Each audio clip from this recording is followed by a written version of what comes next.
عیسیٰ کے اوپر ایمان لے کے آئے ہیں. کوئی ایسا نہیں ہوگا جو عیسیٰ کے اوپر ایمان نہ لے کے آئے. کوئی ایک یہودی، کوئی ایک عیسائی ایسا نہیں ہوگا جو عیسیٰ کی موت سے قبل جب وہ دوبارہ نازل ہوں گے ان کے اوپر ایمان نہیں لائے گا. اور یہی اس قرآن کی آیت کی ٹرانسلیشن ہے. میرے بھائیوں، یہاں پہ منکرین ختم نبوت نے بھی آپ کے قائد کے اوپر ایک حملہ کیا. انہوں نے کہا آپ کہتے ہیں کہ رسول اللہ صلی اللہ علیہ وسلم نے کہا ہے کہ میرے بعد کوئی نبی نہیں آئے گا. آپ کہتے ہیں عیسیٰ آئیں گے. یہ مغالطہ، یہ اشکال ہمارے بچوں کو یا جن کے پاس علم کی کچھ کمی ہوتی ہے ان کو ڈالا جاتا ہے احمدیوں کی طرف سے، ختم نبوت کے جو منکرین دنیا میں اس وقت گروہ موجود ہیں ان کی طرف سے، کہ اگر عیسیٰ آ سکتے ہیں تو باقی نبی کیوں نہیں آ سکتے. یہ بھی مغالطہ صرف ایک وسوسہ ڈالنے کی حد تک ہے. علم کے میدان میں اس کی کوئی حیثیت نہیں. وجہ کیا ہے؟ عیسیٰ کو اللہ رب العزت نے جو نبوت اور پیغمبری دی ہے وہ کب دی ہے؟ نبی کریم صلی اللہ علیہ وسلم سے پہلے دی ہے. وہ 500 برس پہلے آئے ہیں. جتنے بھی برس تاریخ میں 500-600 برس پہلے آئے ہیں. جب وہ نبی پہلے ہیں تو کیا رسول اللہ کے بعد وہ آئیں تو وہ کیا رسول اللہ کے بعد نبی ہیں؟ ویسے بھی جب وہ آئیں گے تو امتی نبی بن کے آئیں گے. اپنی شریعت نہیں لے کے آئیں گے بلکہ رسول اللہ کے مددگار کے طور کے اوپر نازل ہوں گے. امت کے اوپر رحمت کے طور پہ نازل ہوں گے. امت کے اوپر احسان کے طور پہ نازل ہوں گے. اور اللہ رب العزت نے تقدیر میں ان کے ہاتھوں دجال کی موت لکھی، سارے معاملات لکھ دیے. اس لیے ان کا رسول اللہ کے بعد آ جانا، رسول اللہ کے بعد نبوت ملنا نہیں ہے. قیامت تو قائم ہو سکتی ہے لیکن رسول اللہ کے بعد کوئی نبی نہیں آ سکتا. جو بھی رسول اللہ کے بعد نبوت کا دعویٰ کرے گا وہ دجال بھی ہے، وہ کذاب بھی ہے. یہ رسول اللہ صلی اللہ علیہ وسلم کی احادیث سے ثابت ہے. آگے چلیے. رسول اللہ صلی اللہ علیہ وسلم اسی طرح آسمان کے اوپر ان کا استقبال ہو رہا ہے، اسی طرح ان کی آؤ بگت کی جا رہی ہے. رسول اللہ صلی اللہ علیہ وسلم کو تیسرے آسمان کی طرف اٹھایا گیا. وہاں پہ بھی وہی سوال ہوا، کیا ان کو بلایا گیا ہے؟ جی ہاں، ان کو طلب کیا گیا ہے، ان کو بلایا گیا ہے. مرحبا بہ وَلَنِعْمَ الْمَجِيءُ جَاءَ. ہر آسمان کے اوپر اس جملے کے ساتھ رسول اللہ کا استقبال کیا گیا. اور میں نے آپ کے سامنے یہ بات رکھ دی تھی کہ عربی لغت جاننے والے جانتے ہیں کہ اس جملے کی شاید ہی دنیا میں کسی زبان میں ٹرانسلیشن ہو سکے. وَلَنِعْمَ الْمَجِيءُ جَاءَ، بہترین آنے والا. یہ جو ہم اردو میں عام فہم آپ کے سامنے ترجمہ کر رہے ہیں، حقیقت میں یہ ترجمہ بھی اس جملے کا حق ادا نہیں کرتا. بہترین آنے والا بہترین جگہ کی طرف آ گیا. دیدہ و دل، فراش راہ، یہ جو ٹرانسلیشن ہے حقیقت میں عربی کے جملے کا مزہ پورا نہیں کرتی، لیکن آپ کو صرف ایک اندازہ دیتی ہے کہ رسول اللہ صلی اللہ علیہ وسلم کی قدر و منزلت زمین پہ نہیں آسمانوں پہ بھی کیسی ہے، فرشتوں میں بھی کیسی ہے، اور برزخ کی زندگی میں بھی کیسی ہے. اس باب کے اندر بہت سے عقیدے کے مسائل بھی محدثین نے بیان کیے ہیں. ان میں سے ایک بات جزوی طور پہ آپ کے سامنے رکھی تھی، اسی بات کو بیان کر کے اپنی بات کو آگے بڑھاؤں گا. میرے بھائیوں، عام نے ایک آدمی مر جائے، کوئی بھی بندہ مر جائے، جیسے ہی ادھر سے آنکھ بند ہوتی ہے، قبر میں ڈال دیا جاتا ہے، تو آنکھ ایک نئی دنیا میں کھل جاتی ہے جس کو کیا کہتے ہیں؟ عالم برزخ. کافر ہو، فاسق ہو، فاجر ہو، ہر بندے کو عالم برزخ میں زندگی ملتی ہے. مومن ہو اس کو بھی ملتی ہے، متقی ہو اس کو بھی ملتی ہے، شہید، صدیق، نبی، اولیاء کو عالم برزخ میں زندگی ملتی ہے. جو برے لوگ ہیں ان کا عالم برزخ ان کے اعمال کے مطابق کسی کا پاتال کی گہرائی میں، کسی کا 7 زمینوں کے نیچے، کسی کا سجین میں، کسی کا اللہ کے قید خانے میں، کسی کا آگ کے انگاروں پہ، وغیرہ وغیرہ. یہ احادیث آپ نے پڑھی ہوئی. اور نیک اور متقی لوگوں کے ساتھ اللہ رب العزت ان کے اعمال کے مطابق برزخی زندگی عطا کرتے ہیں. جو عام نیک اور متقی لوگ ہوتے ہیں ان کے بارے میں حدیث میں یہ عقیدہ ملتا ہے کہ نم کا نومت العروس، ان کو اللہ رب العزت اتنی عمدہ برزخی زندگی عنایت کرتے ہیں کہ قبر میں ان کو کہہ دیا جاتا ہے کہ تمہارا بچھونا اور بستر جنت سے آ گیا ہے، تم قیامت کی صبح تک اس کے اوپر آرام سے سو جاؤ۔ اب جب وہ آرام سے میٹھی نیند، ایسی ایک نیند آتی ہے جو ویلیم 5 نیند کی گولیاں اینٹی ڈپریسنٹ کھا کے آتی ہے، ایک نیند وہ ہے جو اللہ کے حکم سے آتی ہے، اور محدثین کا اس بات کے اوپر اتفاق ہے کہ کوئی قیامت سے قبل 10,000 20,000 لاکھ سال بھی پہلے قبر میں یہ اعلان سن کے سویا ہے نا، جب قیامت کے دن اس کی آنکھ کھلنی ہے اس کو لگنا ایک لمحے کی نیند تھی، چند لمحوں کی، اتنی میٹھی اور پیاری نیند اللہ رب العزت عام مسلمان اور مومن بندے کو دے گا۔ ہاں لیکن اس کے آگے بھی کچھ مدارج ہیں، اس کے آگے بھی کچھ مدارج ہیں، یہ بات بھی سمجھ نہیں عقیدے کی، اس بات کے اندر مسلکوں کو مابین بڑا اختلاف ہے۔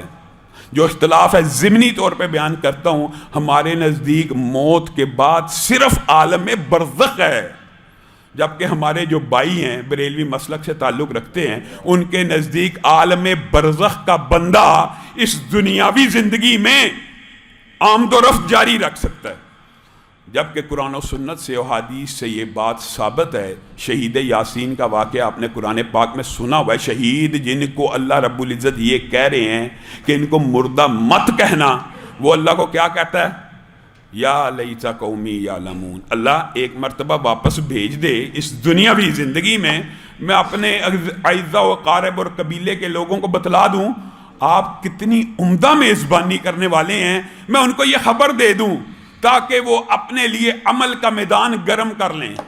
اللہ رب العزت نے جواب میں کیا کہا؟ یہ میری سنت نہیں کہ جو برزخ کی زندگی میں آ جائے اس کو دنیاوی زندگی میں بھیجا جائے، یہ اللہ کی سنت کے بھی خلاف ہے۔ اگر شہید کو اللہ تعالیٰ نہیں بھیج رہا تو برزخ کی زندگی سے دنیاوی زندگی میں آمد و رفت، یہ عقیدہ قرآن و سنت کے خلاف ہے۔ اور جو معجزے کا باب ہے، رسول اللہ صلی اللہ علیہ وسلم کے اقصیٰ جاتے وقت سارے انبیاء کو نازل کیا گیا، یہ بات آپ کے سامنے پہلے رکھی تھی۔ جو معجزات کے باب ہوتے ہیں وہ دلائل نہیں ہوتے۔ مثلا عیسیٰ بن باپ کے پیدا ہوئے معجزہ ہے، اس معجزے کو دلیل نہیں بنایا جا سکتا کہ اب پھر کوئی بن باپ کے پیدا ہوا، ایک بندہ کلیم کرے میں بن باپ کے پیدا ہوا، نہیں مانا جائے گا۔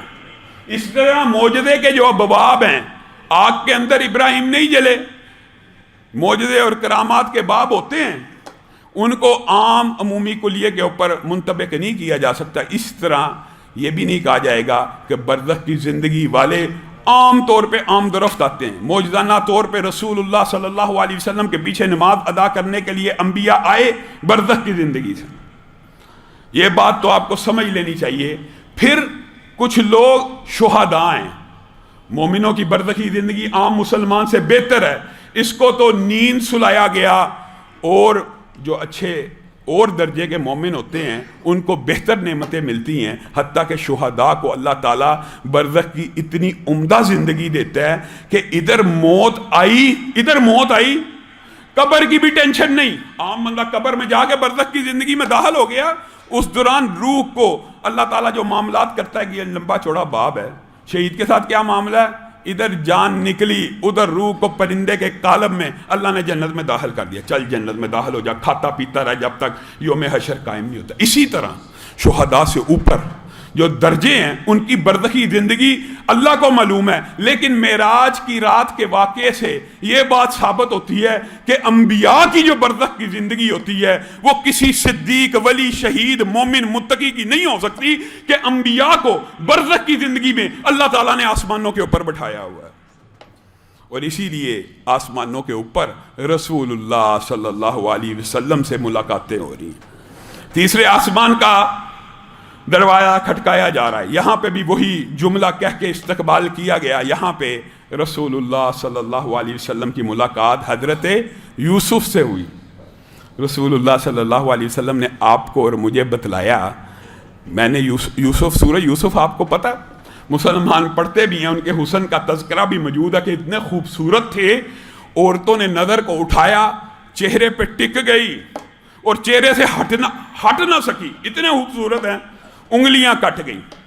تو رسول اللہ صلی اللہ علیہ وسلم ان کے حسن کی ایک بات بیان کر کے واقعہ معراج کی رات کے آمد کے اوپر بھی یہ بات بیان کرتے ہیں، میں نے یوسف کو دیکھا، یوسف اتنے خوبصورت تھے کہ گویا آدھی دنیا کا حسن انہیں عطا کر دیا گیا، رسول اللہ کہہ رہے ہیں۔ اور میرے بھائیوں، یہاں پہ محدثین نے بڑے بڑے عمدہ باب بیان کیے، میں نے آپ کو پہلے بھی کہا تھا جو واقعہ معراج تفصیل سے پڑھنا چاہتا ہے وہ پڑھے، ایک ایک لمحے کے اوپر رہنمائی موجود ہے کہ استقبال کیوں ہو رہا ہے، استقبال کرنے والے یہ چند نبی کیوں ہیں، جب پوری زمین کے اوپر سارے نبیوں کو اتارا گیا تھا تو آسمان کے اوپر سارے نبیوں سے ملاقات کیوں نہیں ہوئی؟ ان سارے سوالات کے جواب علماء نے واقعہ معراج کی تفصیلات میں دے دیے ہیں۔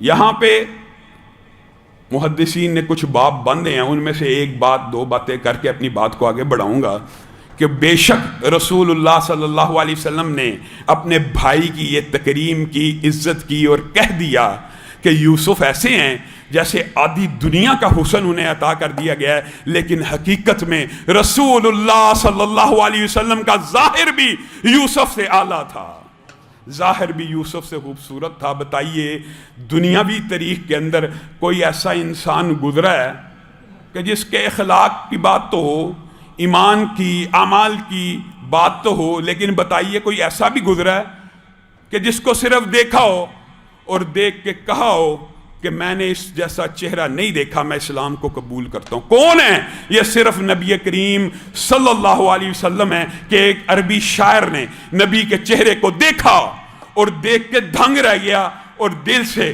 کتنا خوبصورت عربی شعر کہا جس کی ٹرانسلیشن یہ ہے، اللہ کی قسم یہ روشن اور چمکدار چہرہ کبھی جھوٹا نہیں ہو سکتا۔ پھر اسی بات کو سمامہ والی حدیث کے اندر ذرا غور کیجئے، پلر سے باندھا ہوا لمبا چوڑا واقعہ، علامہ شہید اس کو بڑی عمدگی سے بیان کیا کرتے تھے۔ یہ ماما کا گورنر ہے، پلر سے باندھا ہوا، رسول اللہ کہہ رہے ہیں میری طرف دیکھ، دیکھنے سے انکار کرتا ہے، اس وقت اسلام قبول نہیں کیا، چند الفاظ بھی کہتا ہے، باللہ رسول اللہ صلی اللہ علیہ وسلم کہتے ہیں اس کو آزاد کر دیا جائے، آزاد ہو جاتے ہیں۔ پھر اپنی بات خود بیان کرتے ہیں کہ میں نے کہا ایک شخص ہے جو چاہتا ہے میں صرف اس کا چہرہ دیکھ لوں، چلو دشمن ہی صحیح، چہرہ یاد تو رہے گا، میں اس کا چہرہ دیکھ کے ہی چلا جاؤں۔ کہتے ہیں رسول اللہ کے چہرے کے اوپر نظر پڑی، دوسری نظر جھک گئی، اب آنکھیں نیچے کر کے مجھے تو آزاد کر دیا گیا ہے، میں مدینہ کی سرحدوں کی طرف بھاگ رہا ہوں، دوڑ رہا ہوں تیزی سے کہ نکلوں، مجھے آزاد کر دیا گیا ہے۔ کہتے ہیں جتنی تیزی سے مدینہ کی سرحدوں کی طرف بھاگا، دگنی تیزی سے دوبارہ مسجد النبوی میں بھاگتا ہوا آیا۔ رسول اللہ نے کہا کہاں آئے ہو سمامہ، تمہیں تو آزاد کر دیا گیا ہے۔ سمامہ نے کہا اے رسول اللہ، اپنا بنا کے چھوڑ دیا، کیا اسیری ہے، کیا رہائی ہے، جب سے آپ کے چہرے کو دیکھا ہے دل سے یہ آوازیں نکل رہی ہیں، اشہد ان لا الہ الا اللہ واشہد ان محمدًا عبدہ ورسولہ۔ بتائیے چہرے کو دیکھ کر، یا صاحب الجمال و یا سید البشر من وجہک المنیر لقد نور القمر لا یمکن الثناء کما کان حقہ۔ اللہ کی قسم ممکن نہیں 7 سمندر سیاہی بن جائیں، پوری زمین کے درخت قلم بن جائیں اور رسول اللہ کی نعت کو لکھنا شروع کریں، کوئی بھی رسول اللہ کی نعت کو لکھنے کا حق ادا نہیں کر سکتا۔ حق کیا ہے؟ بعد از خدا بزرگ توئی قصہ مختصر۔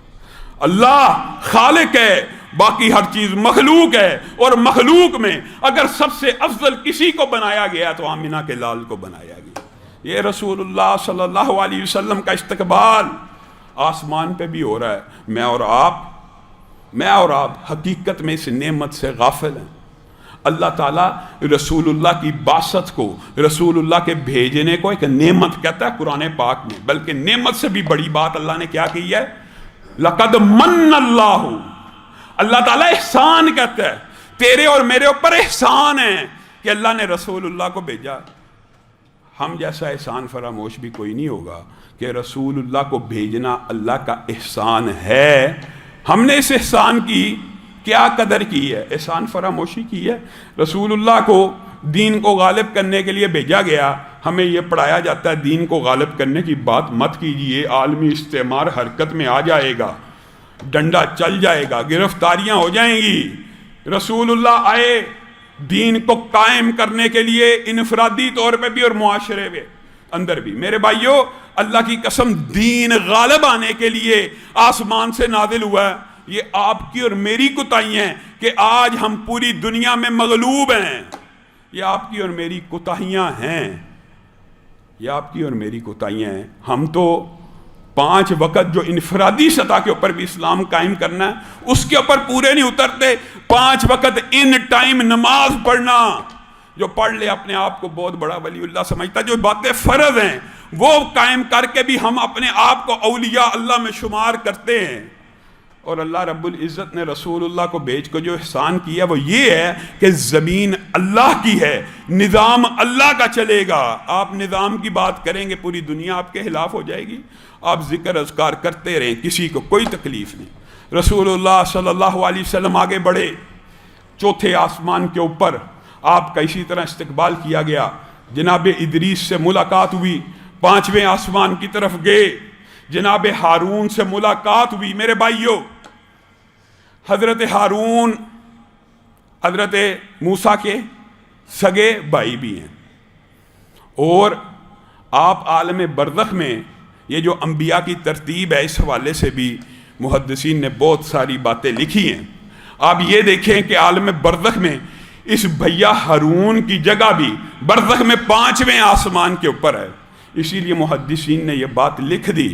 یہ بات کر کے میں اپنی بات کو آگے بڑھاؤں گا تاکہ تیزی سے اس واقعے کے دیگر جزیات کی طرف بڑھا جائے۔ کیا لکھا کہ دنیا کے سارے بھائیوں کے احسان جمع کر لیے جائیں۔ احسانات ایک بھائی کا دوسرے بھائی پہ، آدم سے لے کے قیامت تک کے بھائی، انہوں نے اپنے اپنے بھائیوں پہ جو احسانات کیے، کسی نے خرچہ اٹھایا، کسی نے روزی کا بندوبست کیا، کسی نے شادی کروائی وغیرہ، کسی نے علاج معالجہ کرایا، کوئی اس کے لیے لڑا، کسی نے قتل کا بدلہ لیا وغیرہ۔ یہ سارے احسانات جمع کر لیے جائیں ایک طرف، اور ایک پلڑے میں موسیٰ کا اپنے بھائی کے اوپر جو احسان ہے وہ جمع کر لیا جائے، تو موسیٰ کے احسان کا پلڑا بھاری ہو جائے گا کہ موسیٰ نے اللہ رب العزت سے اپنے بھائی کے لیے کیا مانگ لیا۔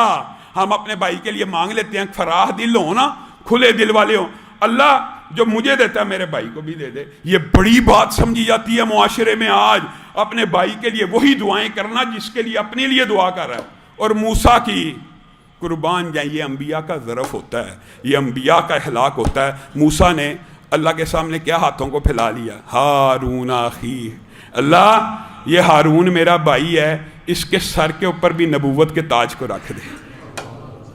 کسی بھائی نے اپنے بھائی کے لیے اس سے عمدہ کیا دعا کی ہوگی، اللہ میرے بھائی کو نبی بنا دے۔ اور اللہ تعالیٰ بھی رحم کا ایسا عمدہ ایک یہ نمونہ ہے، اللہ تعالیٰ کہتے ہیں جا موسیٰ، تیرے دل کو ٹھنڈا کیا، تیرے ہاتھوں کو ہارون کے ساتھ مضبوط کیا اور ہارون کو بھی نبی بنا دیا۔ یہ اتنا بڑا احسان ہے ایک بھائی کا کہ اخوت کے اندر دنیا کی تاریخ میں اس سے عمدہ کوئی مثال نہیں ملتی۔ اور اسی لیے جب موسیٰ آئے تھے، ضمنی طور پہ بات آئی ہے، تو ہارون کی آ کے داڑھی پکڑ لی، میں تجھے کہنے کا مقصد یہ تھا نبی بھی میں نے دعا کی، تجھے بنا دیا، اب امت کے اندر بھی چھوڑ کے گیا، یہ پیچھے سے بچھڑے کی پوجا ہو رہی ہے۔ ایک لمبا چھوڑا واقعہ، ہارون نے پھر جواب دیا کہ میں تو چاہتا تھا کہ تفرقہ نہ پھیلے، اس لیے خاموش رہا۔ تو یہ جو بات ہوتی ہے نا کہ تفرقہ نہ پھیلے، اس کی وجہ سے کمپرومائز کر لیا جائے توحید کے اوپر، یہ اللہ تعالیٰ کو منظور نہیں ہے۔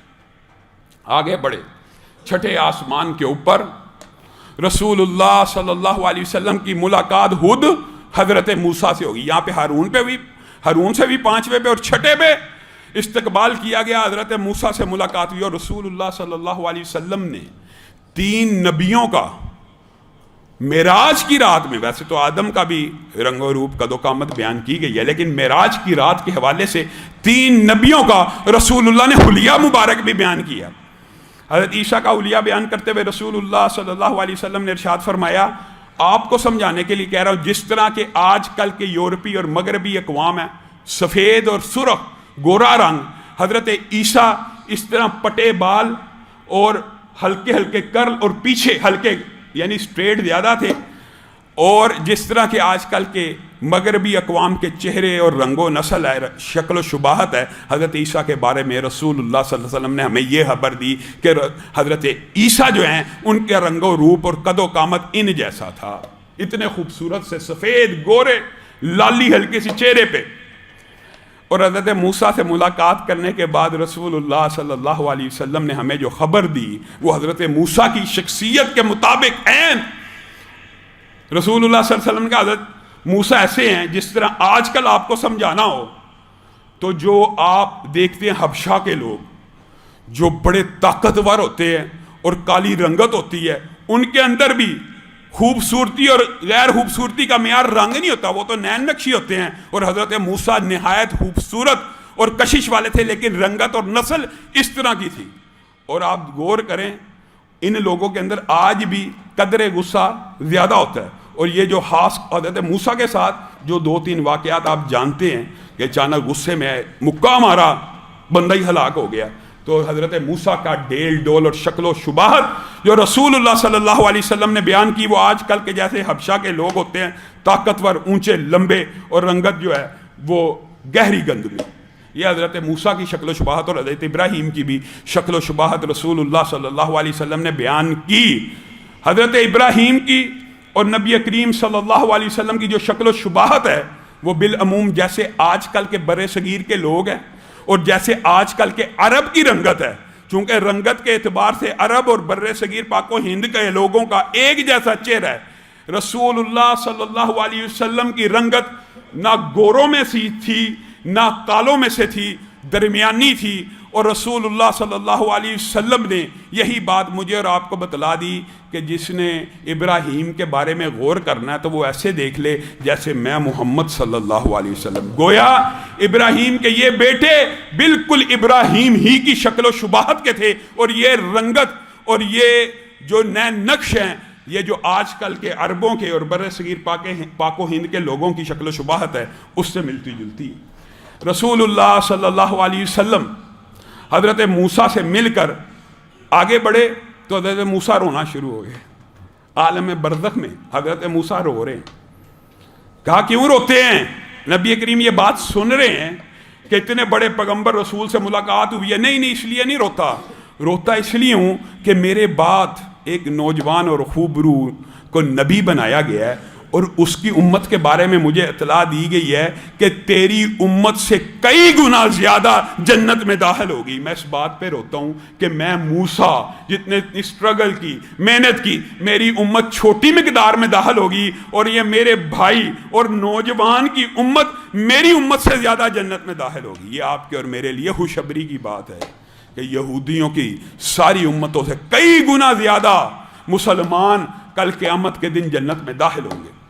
پھر نبی کریم صلی اللہ علیہ وسلم آگے چلے، وہاں پہ ان کی ملاقات حضرت ابراہیم سے ہوئی۔ انشاءاللہ اگلے خطبہ جمعہ میں حضرت ابراہیم سے ملاقات کے احوال اور معراج کے اندر جو اہم چند واقعات ہوئے ان کو بیان کر کے اس واقعے کو ختم کریں گے۔ اللہ رب العزت جو کہا گیا جو سنا گیا اس کو سمجھنے کی توفیق عنایت فرمائے۔